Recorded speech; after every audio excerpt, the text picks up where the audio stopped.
Hello everyone. आज की कहानी प्रेमचंद्र की द्वारा रचित।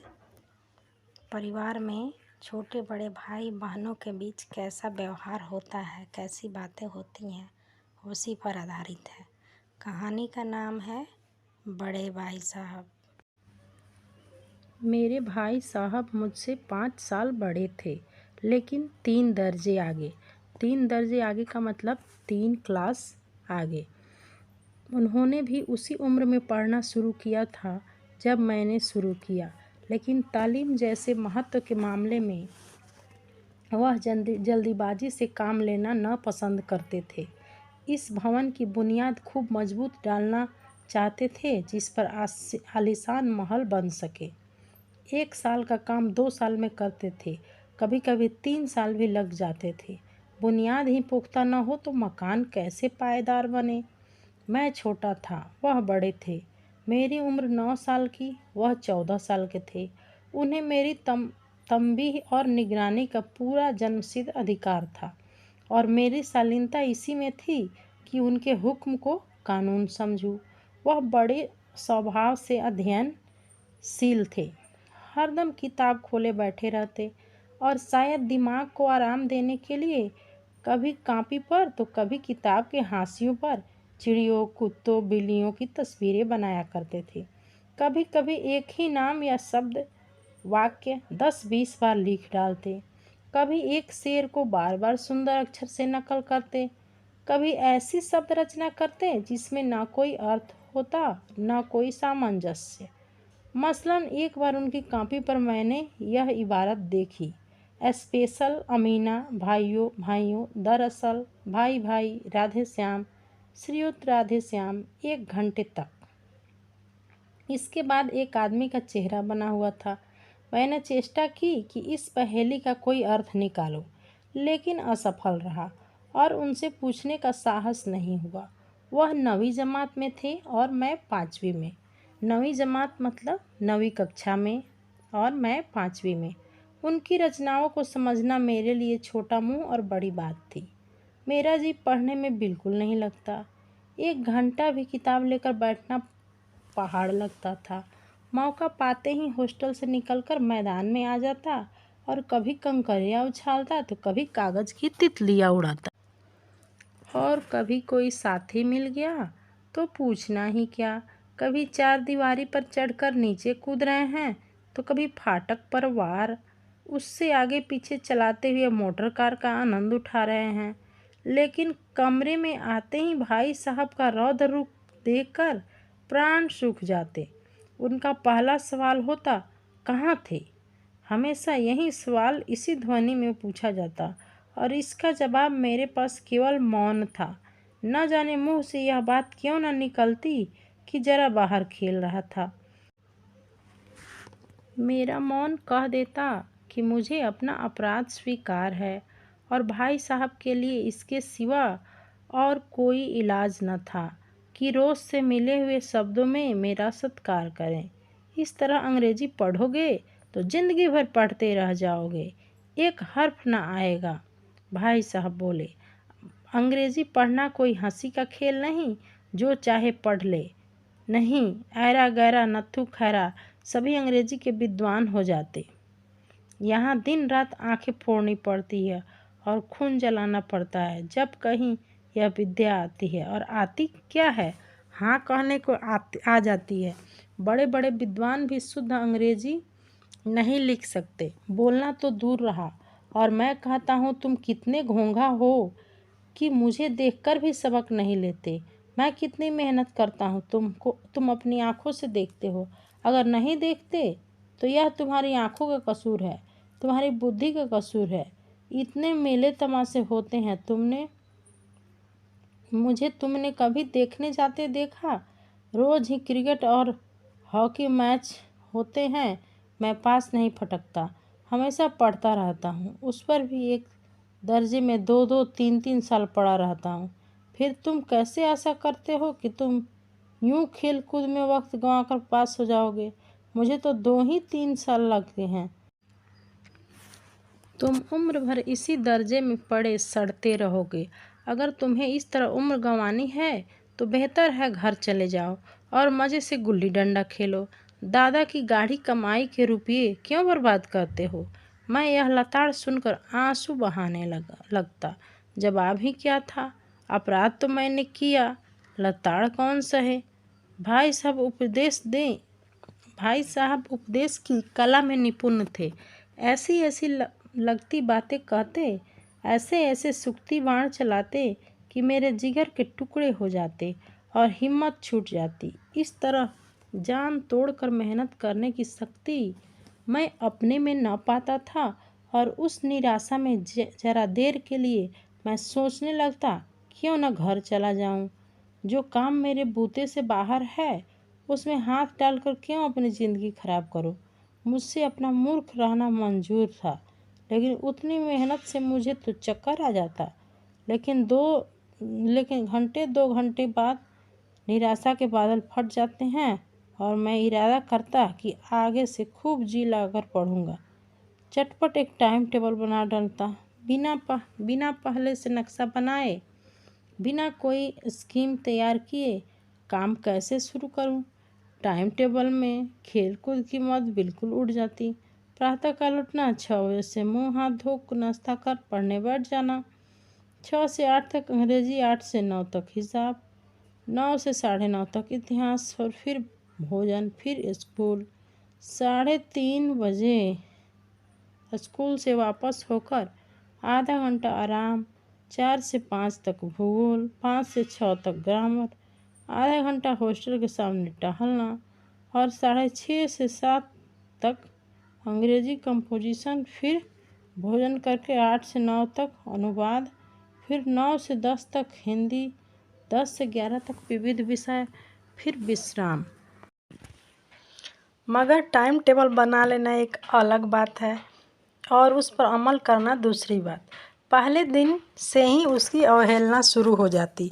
मैदान की वह सुखद हरियाली, हवा के वह हल्के हल्के झोंके, फुटबॉल की उछल कूद, कबड्डी के दाव घात, वॉलीबॉल की वह तेजी और फुर्ती मुझे अज्ञात और अनिवार्य रूप से खींच ले जाती और वहाँ जाते ही मैं सब कुछ भूल जाता। वह जानलेवा टाइम टेबल, वह आँख फोड़ पुस्तकें, किसी की याद न रहती और फिर भाई साहब को नसीहत और फजीहत का अवसर मिल जाता।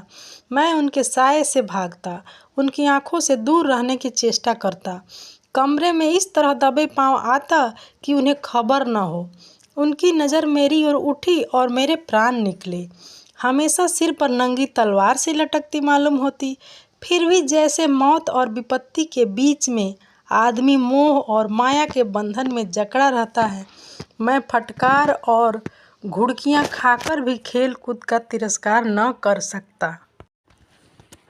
सालाना इम्तिहान हुआ, भाई साहब फेल हो गए और मैं पास हो गया और दर्जे में प्रथम आया। मेरी और उनके बीच केवल 2 साल का अंतर रह गया। जी में आया भाई साहब को आड़े हाथों ले लूं। आपकी वह घोर तपस्या कहाँ गई?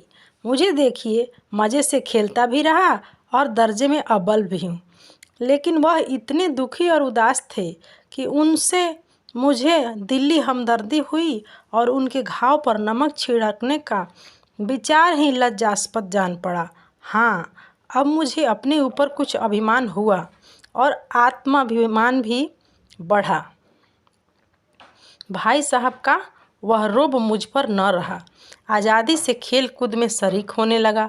दिल मजबूत था।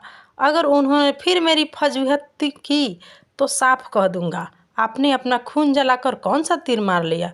मैं तो खेलते कूदते दर्जे में अव्वल आ गया। जवाब से यह हेकड़ी जताने का साहस न होने पर भी मेरे रंग ढंग से साफ जाहिर होता था कि भाई साहब का वह आतंक अब मुझ पर नहीं है। भाई साहब ने इसे भांप लिया और एक दिन जब मैं भोर का सारा समय गुल्ली डंडे की भेंट करके ठीक भोजन के समय लौटा तो भाई साहब ने मानो तलवार खींच ली और मुझ पर टूट पड़े। देखता हूँ इस साल पास हो गए और दर्जे में अव्वल आ गए तो तुम्हें दिमाग हो गया है, मगर भाईजान घमंड तो बड़े बड़े का नहीं रह रहा। तुम्हारी क्या हस्ती है? इतिहास में रावण का हाल तो पढ़ा ही होगा। उसके चरित्र से तुमने कौन सा उपदेश लिया या यूं ही पढ़ गए? महज इम्तिहान पास कर लेना कोई चीज़ नहीं, असल चीज़ बुद्धि का विकास है। जो कुछ पढ़ो उसका अभिप्राय समझो। रावण भूमंडल का स्वामी था, ऐसे राजा को चक्रवर्ती कहते हैं। आजकल अंग्रेजों के राज्य का विस्तार बहुत बढ़ा हुआ है, पर इन्हें चक्रवर्ती नहीं कह सकते। संसार में अनेकों राष्ट्र अंग्रेजों का आधिपत्य स्वीकार नहीं करते, बिल्कुल स्वाधीन हैं। रावण चक्रवर्ती राजा, संसार के सभी महीप उसे कर देते थे। बड़े बड़े देवता उसकी गुलामी करते थे। आग और पानी के देवता भी उसके दास थे। मगर उसका अंत क्या हुआ? घमंड ने उसका नाम निशान तक मिटा दिया। उसे कोई एक चुल्ली पानी देने वाला भी न बचा। आदमी जो कुकर्म चाहे करे, पर अभिमान न करे, इतराए नहीं। अभिमान किया और दिन दुनिया से गया। शैतान का हाल भी पढ़ा ही होगा। उसे यह अनुमान था कि ईश्वर का उससे बढ़कर सच्चा भक्त कोई और नहीं है। अंत में यह हुआ कि स्वर्ग से नरक में ढकेल दिया गया। शाहे रूम ने भी एक बार अहंकार किया था, भीख मांग मांग कर मर गया। तुमने तो अभी केवल 1 दर्जा पास किया है और अभी से तुम्हारा सिर फिर गया, तब तो तुम आगे बढ़ चुके। यह समझ लो कि तुम अपनी मेहनत से पास नहीं हुए, अंधे के हाथ बटेर लग गई। मगर बटेर केवल एक बार ही लग सकती है, बार बार नहीं। कभी कभी गुल्ली डंडे में भी अंधा चोट निशाना पड़ जाता है, उससे कोई सफल खिलाड़ी नहीं हो जाता। सफल खिलाड़ी वह है जिसका कोई निशाना खाली न जाए। मेरे फेल होने पर न जाओ, मेरे दर्जे में आओगे तो दांतों पसीना आएगा। जब अलजबरा और ज्योमेट्री के लोहे के चने चबाने पड़ेंगे और इंग्लिस्तान का इतिहास पढ़ना पड़ेगा, बादशाहों के नाम याद रखना आसान नहीं है। 8 हेनरी को गुजरे हैं। कौन सा कांड किस हेनरी के समय हुआ, क्या यह याद कर लेना आसान समझते हो? हेनरी 7वें की जगह हेनरी 8वां लिख दिया तो सब नंबर गायब, सफाचट। सिर्फ भी न मिलेगा, सिफर भी। हो किस ख्याल में? दर्जनों तो जेम्स हुए हैं, दर्जनों विलियम्स, कोड़ियों चार्ल्स। दिमाग चक्कर खाने लगता है, आंधी रोग हो जाता है। इन अभागों को नाम भी नहीं जुड़ते थे। एक ही नाम के पीछे 2 यम, तेयम, चहारम, पंचम लगाते चले गए। मुझसे तो पूछते 10 लाख नाम बता देता। और ज्योमेट्री तो बस खुदा की पनाह। अ ब ज की जगह अ ज ब लिख दिया तो सारे नंबर कट गए। कोई इन निर्दयी मुमतहीनों से नहीं पूछता कि आखिर अ ब ज और अ ज ब में क्या फ़र्क है, और व्यर्थ की बात के लिए क्यों छात्रों का खून करते हो? दाल भात रोटी खाई या भात दाल रोटी खाई, इनमें क्या रखा है? मगर इन परीक्षकों को क्या परवाह, वह तो वही देखते हैं जो पुस्तक में लिखा है। चाहते हैं कि लड़के अक्षर अक्षर रट डालें, और इस रटंत का नाम शिक्षा रख छोड़ा है। और आखिर इन बेसिर पैर की बातों को पढ़ने से क्या फ़ायदा?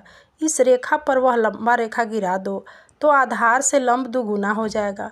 पूछिए इससे प्रयोजन दुगुना नहीं चौगुना हो जाए या आधा ही रहे, मेरी बला से। लेकिन परीक्षा में पास होना है तो यह सब खुरापात याद करनी पड़ेगी। कह दिया समय की पाबंदी पर एक निबंध लिखो जो 4 पन्नों से कम न हो। अब आप कापी सामने खोले, कलम हाथ में लिए, उनके नाम को रोइए। कौन नहीं जानता कि समय की पाबंदी बहुत अच्छी बात है। इससे आदमी के जीवन में संयम आ जाता है, दूसरों का उस पर स्नेह होने लगता है और उसके कारोबार में उन्नति होती है। जरा सी बात पर 4 पन्ने कैसे लिखें? जो एक बात एक वाक्य में कही जा सके, उसे 4 पन्ने में लिखने की क्या ज़रूरत? मैं तो इसे हिमाकत समझता हूँ। यह तो समय की किफ़ायत नहीं बल्कि उसका दुरुपयोग है कि व्यर्थ में किसी बात को ठूस दिया।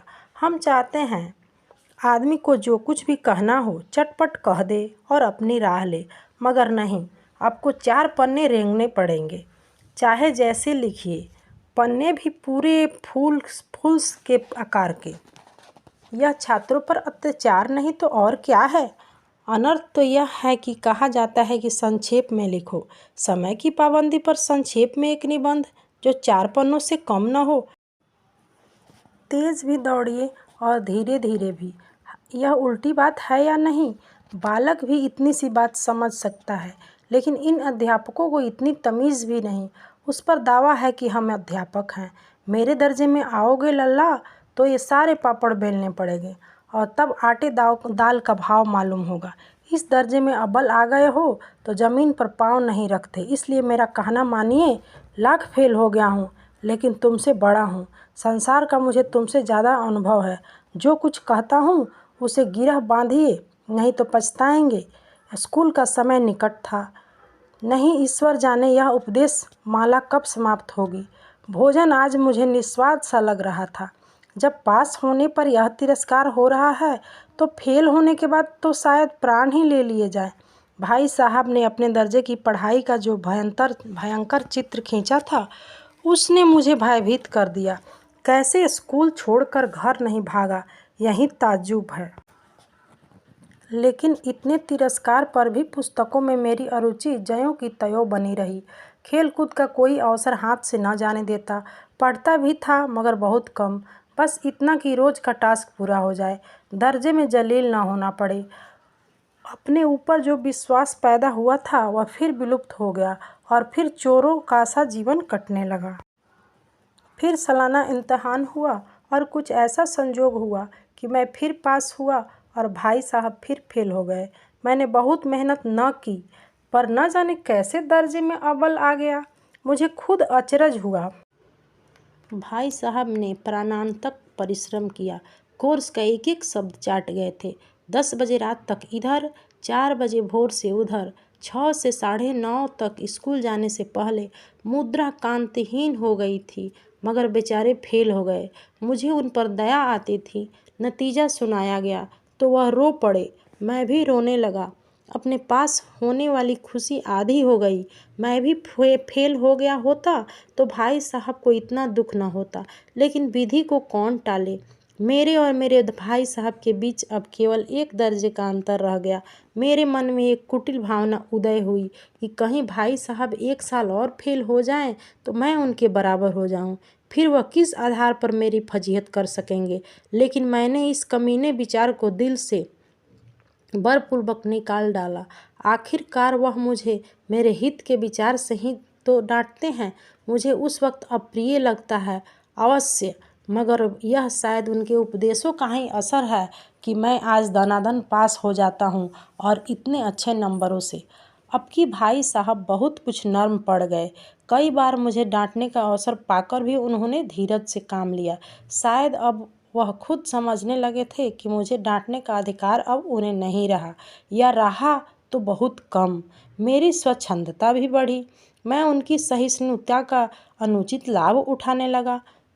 मुझे कुछ ऐसी धारणा हुई कि मैं तो पास हो ही जाऊंगा, पढ़ूं या न पढ़ूं, मेरी तकदीर बलवान है। इसलिए भाई साहब के डर से जो थोड़ा बहुत पढ़ लिया करता था वह भी बंद हो गया। मुझे कनकौवे उड़ाने का नया शौक पैदा हो गया था।